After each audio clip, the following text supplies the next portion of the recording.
The room was sealed in silence, the kind that presses against your chest. The decision had already been made. Papers signed, words spoken. Every eye turned toward me, waiting for the moment I would crack tears. Anger, a desperate fight. That's what they expected. A scene, a breakdown. Instead, I stayed still. No shaking hands. No raised voice. I didn't ask why. I didn't argue. I simply looked up and smiled. Not because it didn't hurt, but because I finally understood what this moment really was. They thought I lost everything that day, but that silence was the beginning.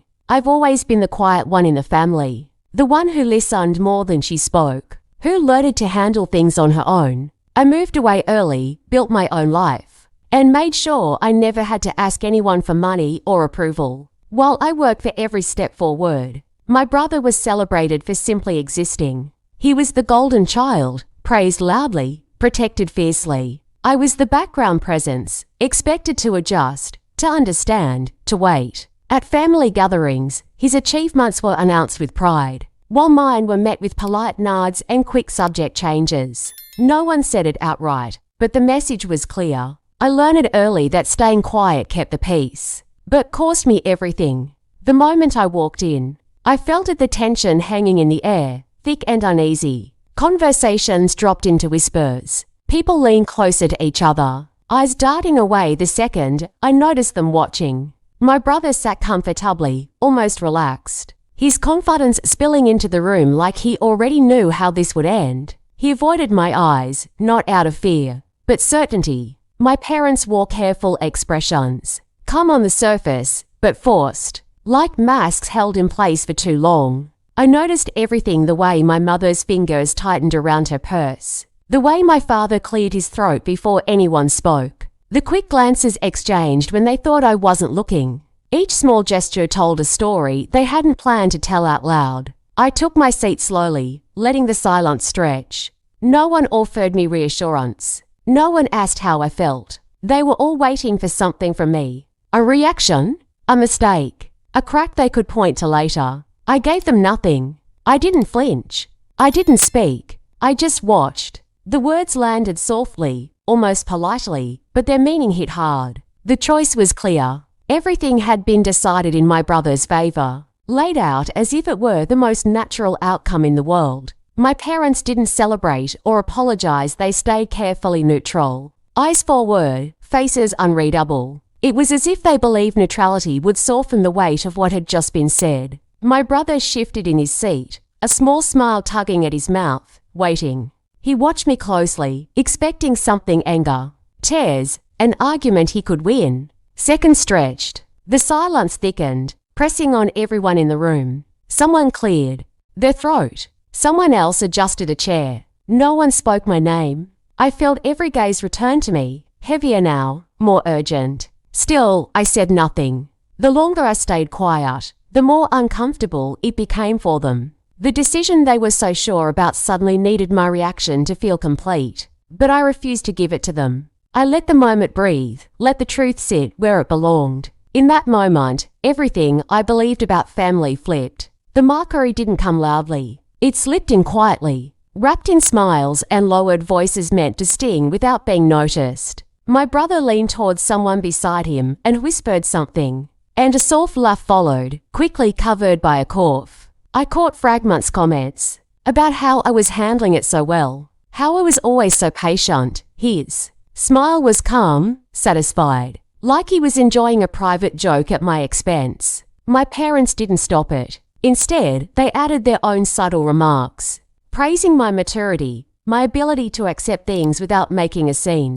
To them, it sounded like kindness. To me, it felt like being dismissed all over again. Around the room, relatives exchanged knowing looks, nodding as if this outcome had always been obvious. Every word landed carefully, designed to remind me of my place without openly saying it. I felt the heat rise in my chest, my jaw tighten, my hands curl slightly in my lap. But I didn't interrupt. I didn't defend myself. I swallowed every response before it could reach my lips. I kept my posture steady, my expression calm, even as the weight of years of quiet neglect pressed down on me. They mistook my restraint for acceptance, my silence for agreement. I let them believe it, I smiled. But something inside me snapped. As the room settled, my mind started working faster than my emotions. Pieces from the past began to line up, small moments I had ignored. Conversations that suddenly made sense. The favoritism, the quiet decisions made without me.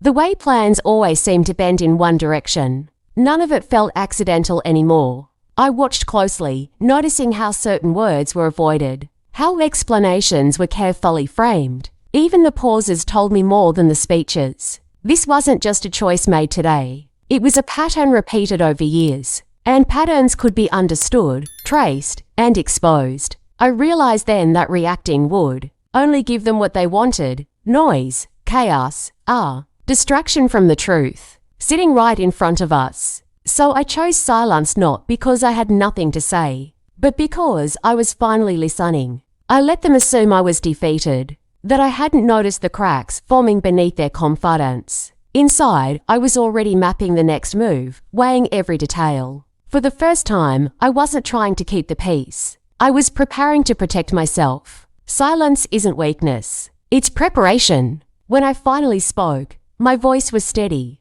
almost calm. I didn't accuse anyone or raise old arguments. I asked simple questions, quiet ones that couldn't be brushed aside. A clarification here, a detail there. Each question pulled at a loose thread they hadn't realized was showing. The answers came slowly, less confident than before. Explanations overlapped, then contradicted each other. I watched my brother's posture change, the certainty in his smile fading as he realized this wasn't going the way he expected. He glanced at my parents, searching for reassurance, but they avoided his eyes. The room felt different now, heavier, sharper. People shifted in their seats, suddenly aware that something wasn't right. The calm I had carried in silence began to control the space. No one interrupted me this time. No one laughed. The story they had rehearsed started to unravel on its own, exposed by nothing more than patience and clarity. I didn't need to shout. The truth spoke for me. The shift was immediate. My brother's confident mask faltered, just slightly at first. Then more obviously as he realized the questions weren't going away. My parents exchanged hurried glances, their carefully maintained neutrality cracking under the weight of the truth. They tried the familiar tactics of guilt, subtle hints, reminders of obligations, but it no longer had power over me. Every word meant to manipulate me bounced off, leaving only their discomfort behind. I stayed composed, sitting tall, voice steady when I spoke, eyes unwavering. For the first time, I felt the balance of power shift in my favor. The energy in the room no longer belonged to them, it belonged to me. They were scrambling, grasping for ways to regain control, and failing. I set boundaries quietly but firmly, making it clear that their attempts to unsettle me were futile. The silence I had honed over years had become my strength, and every small victory in that room reinforced it. Calm beats chaos. Patience beats entitlement. I stood up slowly, feeling the weight of the room shift behind me. No words were exchanged. No arguments erupted. I didn't need to explain, justify, or defend myself. Every step I took toward the door felt lighter, freer, as if I had been holding myself back for years and was finally releasing it. The whispers and glances faded into the background. Their judgments no longer held power over me. I walked away on my own terms, calm, composed, and fully aware of my worth. In that quiet exit, I felt a peace I had never known before. For the first time, one chose myself. If you were in my place, would you stay silent or speak up?